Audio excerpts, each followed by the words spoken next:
Joining us this afternoon, I'm Megan Western. We are going to start off by taking a live look over Atlanta's Hartsfield-Jackson International Airport, where travelers are on the move as they start to kick off one of the busiest travel periods of the year. All things looking calm there right now. More than 122 million people are expected to travel at least 50 miles for the holiday. Airlines expect to screen nearly 53 million people. Now, if you're deciding to hit the roads instead, you might want to go ahead and head out early. GDOT released their holiday travel forecast, and they say that today during rush hour will be the worst of the holiday traffic, more specifically from 3 until 7 tonight. GDOT also shows that the I-16 and I-75 interchange will be a hot spot for all the holiday travel. Now, the Georgia State Patrol will also have more officers out patrolling to help prevent any crashes. Last year, there were 5 car crash deaths during the Christmas holiday travel period. The Georgia State Patrol also investigated 186 crashes, resulting in nearly 72 injuries. We also have some local traffic alerts to tell you about. The traffic signals are back up at the Sherling Drive and Millerfield Road intersection. Crews had to install the new lights and repair the traffic control box there after a crash brought it all down. Now, the work isn't quite done just yet. Crews are still waiting for the concrete light pole to arrive, but as of right now, it has been replaced with a wooden pole. And a good Tuesday afternoon to you, Central Georgia. Just 2 days away from the Christmas holiday, so all eyes are on that weather forecast. You obviously want to know what it's going to feel like as you have any plans outdoors over the next couple of days. Well, it was a mostly cloudy start to your Tuesday morning, but now seeing plenty of peaks of sunshine. It looks like downtown Dublin, the only area that finds itself in some shade here at the midday hour.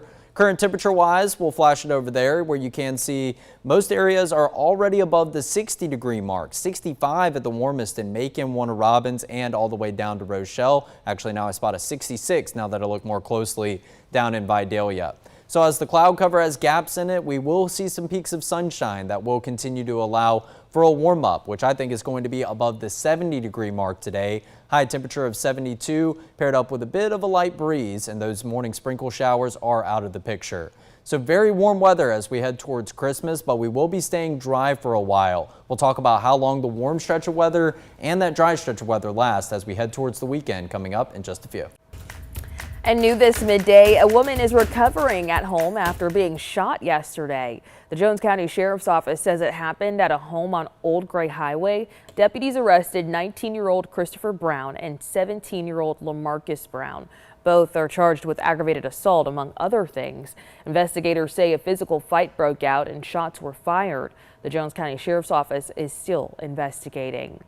And if you're worried about the weather as you head to your holiday destinations, you can go ahead and check out the weather in real time with our 24-hour weather radar loop. That's over here on 13 WMAZ+. Find the latest models and more information on any storm or clouds that could ever be rolling in. You can again watch that right here on 13 WMAZ+ for free.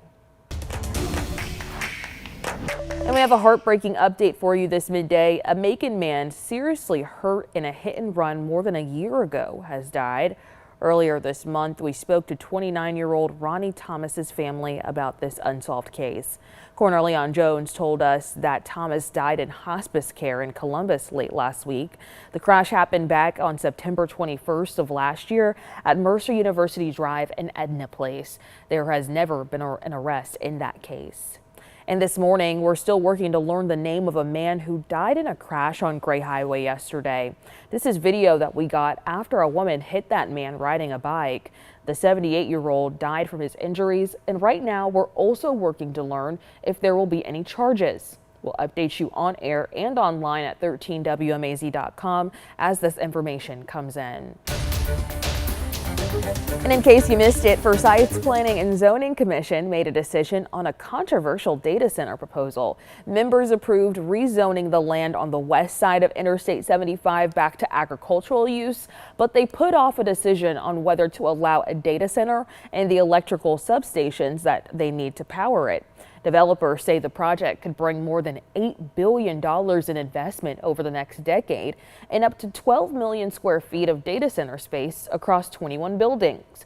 P&Z board members said they're waiting for a regional impact report from the Georgia Regional Commission, which will assess how the project could affect traffic, neighborhoods, utilities, and surrounding counties before making a final recommendation to the City Council. With that data center coming, supposedly, I am totally against it. It will take the country out of this like this has next door to me. The Planning and Zoning Commission will hold a called meeting on January the 14th to hash it all out and send a recommendation to the City Council before any final vote. And we have an update on Macon Bibb's Paving the Way program. The county posted these photos that we're about to show you to their Facebook page. Here they are.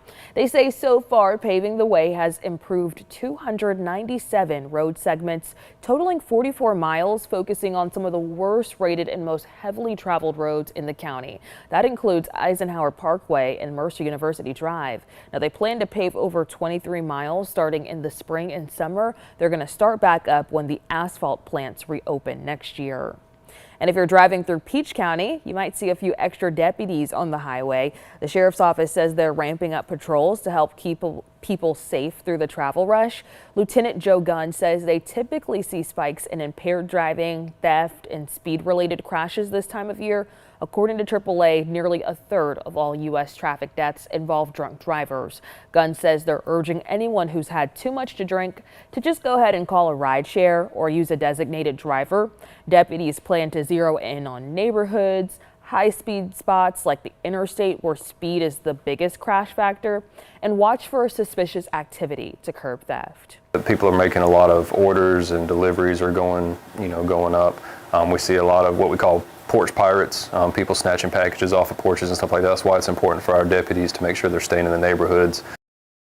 Gunn says think before you act and enjoy the holidays responsibly. In this midday, we have an important deadline to share with you. Next Monday kicks off early voting for the upcoming special elections to fill the now open Senate District 18 seat. There are 6 names on the ballot. They're right there on the side of your screen. Former Forsyth Mayor Eric Wilson, Nathan Warnock, Stephen McNeil, Howard Allison, Lamario Brown, and Lauren Daniel. Election day is set for January the 20th. District 18 includes folks who live in Monroe, Crawford, and Peach counties, as well as parts of Bibb and Houston counties. And the holidays are here, just 2 days away, and officials say you might have to hold on to your trash just a little bit longer. Ryland Environmental customers in Macon, Bibb, Houston County, and Perry won't see their normal service on Christmas. Instead, Thursday's routes will now run on Friday, and Friday's routes will now be picked up on Saturday. If you do bulk waste or yard debris through Ryland, that won't be picked up tomorrow or on Christmas Day. The same schedule applies to GFL customers in Warner Robins. Now keep in mind that city halls, courthouses, and tax offices are all going to be closed Thursday. Tomorrow, some cities will completely close while others will work half days. So just go ahead and check in with your city before you head out. Okay, we are 2 days away from Christmas, and check this out. Since mischief is already striking our area, I know you saw the Grinch just run across your screen. The Bibb County Sheriff's Office found him trying to cancel our Christmas plans. They posted this video to their Facebook page. They say that Mr. Grinch was wanted for stealing Christmas presents, ribbons, and bows, blasting music that was just not joyful, and hate, double hating, and loathing entirely. So he was just up to no good out there. Now, if you are still looking for ways to give this holiday season, how about thinking about giving the gift of blood? 13 WMAZ is partnering with the American Red Cross for a holiday blood drive.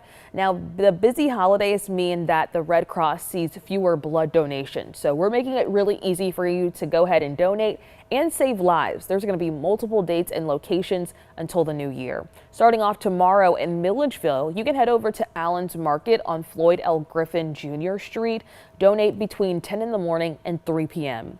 If you're in Macon and available during that same time, you can head over to the Central Georgia chapter of the American Red Cross. They are over on Lakeside Commons Drive. The blood drive is going to be happening in their training room. Now, if you live closer to the Houston County area and you're also available tomorrow, same time, 10 to 3, head over to the Red Cross location on Quarter Road. Their blood drive is happening in the main room. And lastly, if you can't make it out on Christmas Eve, well, no worries. Over in Dublin, they're going to be holding a blood drive over at First Baptist Church on Bellevue Avenue on Friday. They'll be set up in the social hall. Still to come, one Christmas tree is still standing tall after 40 years of giving holiday cheer to one family. We'll show you how they're keeping the plant alive after the break.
Thanks for staying with us. The West Coast is bracing for some serious weather. From heavy snow to torrential rain, an atmospheric river is slamming parts of the region.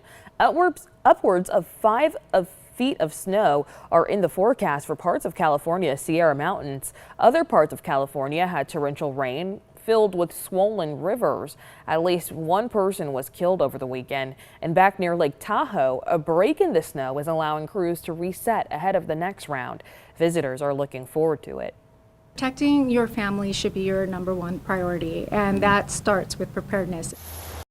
The National Weather Service says some parts of North California have seen as much as 8 inches of rain. There are evacuation orders in place. And one California family has a holiday tradition unlike any other. They've been using the same Christmas tree for the past 4 decades, but it's not an artificial one. It's a real one. Photojournalist Jason Vaz shows us how. So this is our family Christmas tree, and we bought it in 1983 when it was a little plant about this big. It was Ronald Reagan president? Yeah. In 83, Ronald Reagan was president. The personal computer just was coming out on the market. And we've kept it alive for 42 years. It's been our only tree that we've had in our family. The tree's like 7 years older than me. Now we've been married 46 years, so 42 of those were with this tree. It's the only tree the kids have ever known. It's older, it's 1983, so it's older than the kids. Seeing it just feels so wonderful that we raised this tree for many years, and it's been part of our family our entire lives. I don't want to sound crazy, but it's more than a tree. It's part of our family. It's not perfect.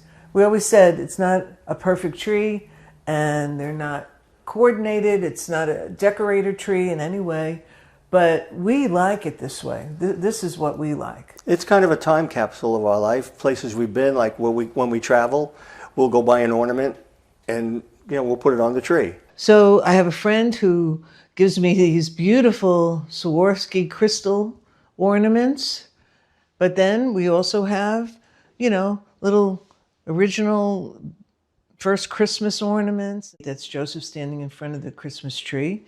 And later, 2002, there they are. You can see this tree's huge now. Christmas is celebrated as a holiday, but it really has to be something that you keep in your heart all year round. You think about what we do at Christmas time. We're kinder to people. We're more generous to people. Well, that's something that kind of grounds us, and we try to do that all year round. And if more people did that, then Christmas wouldn't just be a day that people celebrate. It would be a spirit. Now that tree is a Scotch pine, and they typically live 150 to 300 years. Alrighty, you guys have been sending us all of your holiday cheer, and we want to take a look at some of the photos you guys have sent in. First off, we are starting with Tammy White celebrating Christmas in New England. Here she is, Patriot style. Thanks so much for sending in this photo. We also want to wish a Merry Christmas to the Williams family, showing off their Christmas tree. In that very first photo we saw, might have been a Merry Christmas from Beverly and her grandkids, RJ, Riley, and Eli. So I also want to shoot them a Merry Christmas as well. Now, 'tis the season for all of the holiday spirit, and of course we want to see yours. Go ahead and send your favorite photos and events to 478-752-1309, and you might see them right here on 13 WMAZ.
Still holding on to some partly cloudy skies after a bit of a gloomy start to this Tuesday morning.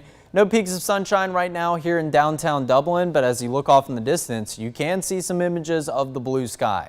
61 degrees, the current temperature down in Lawrence County, actually just updated to 62 right there as I clicked off the graphic. But almost everyone is at least at the 60-degree mark here at the midday hour. Still holding on to a few upper 50s, even a mid-50 over in Swainsboro. Very likely where the cloud cover is just a tad bit denser in nature. So there are gaps in the cloud cover leading to the peaks of sunshine that you do see. And I think this cloud cover will be on and off really throughout the next couple of hours, but I do expect it to eventually dissipate as we head into the late afternoon and evening time frame. As we progress into Christmas Eve morning, looking almost crystal clear, but something that won't pop up for both Christmas Eve morning and Christmas morning will be some fog that is going to be in the picture in just some patches, not necessarily very widespread. And then as we go into the nighttime hours, there will be some passing clouds for Santa Claus to encounter, but overall it will be a stretch of dry weather, and that's the most important thing that we do have as we transition into both Christmas Eve and Christmas Day, and that takes us all the way to the end of the week. But the temperatures are not very reminiscent of Christmas whatsoever. 77 degrees for a forecasted high both Wednesday and into Thursday. If we do hit that 77-degree mark both days, well, it would match the record for Christmas Eve high temperature all time, set back most recently in 2015, and we would fall just short of the record high temperature on Christmas Day. Not necessarily a bad thing, but giving you an idea, this is some warmth that we typically don't see this late into the month of December. I expect the dry stretch of weather to continue through Friday and Saturday. Before Sunday, we start to see a front approach from the north and the northwest. Looks like most of that rain fizzles out ahead of it. However, the cooler air mass will finally usher back in for the beginning of next week. We'll drop the numbers pretty substantially, but until then, it's a stretch of 70s throughout the week. And still to come, one family is getting bigger this Christmas. Hear from a teen who got adopted with 19 other kids right before the holidays.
Alrighty, thanks so much for staying with us. Just in time for the holidays, 19 Florida kids have new forever homes. They were adopted last week during an annual Home for the Holidays event sponsored by the Family Support Services organization in Jacksonville.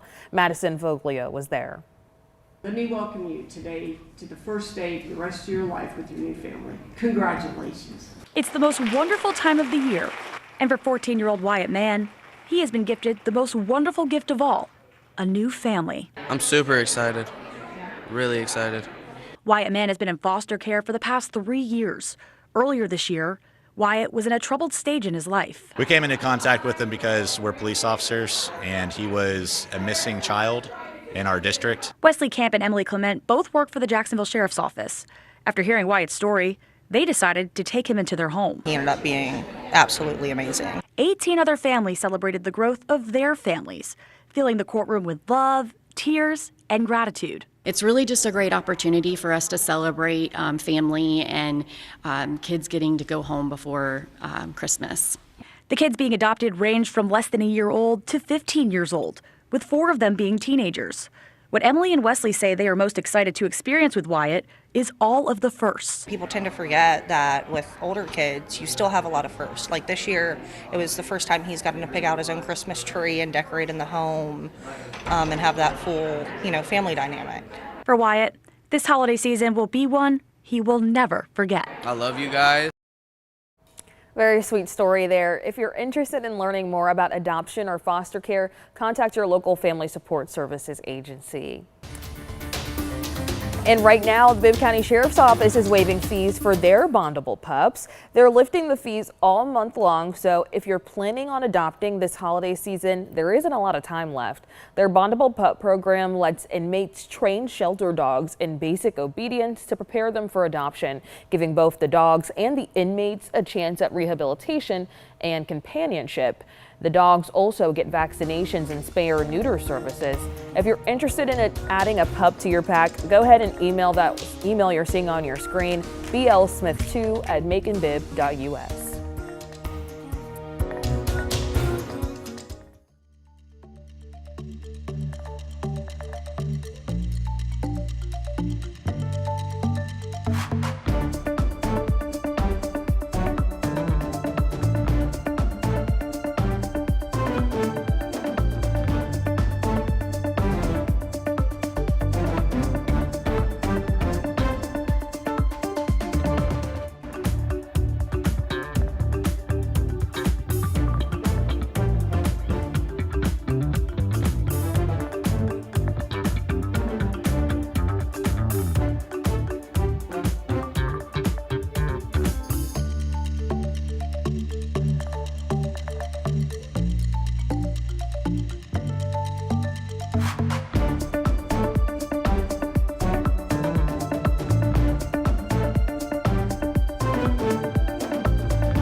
All right, before we let you go, check this out. Echidnas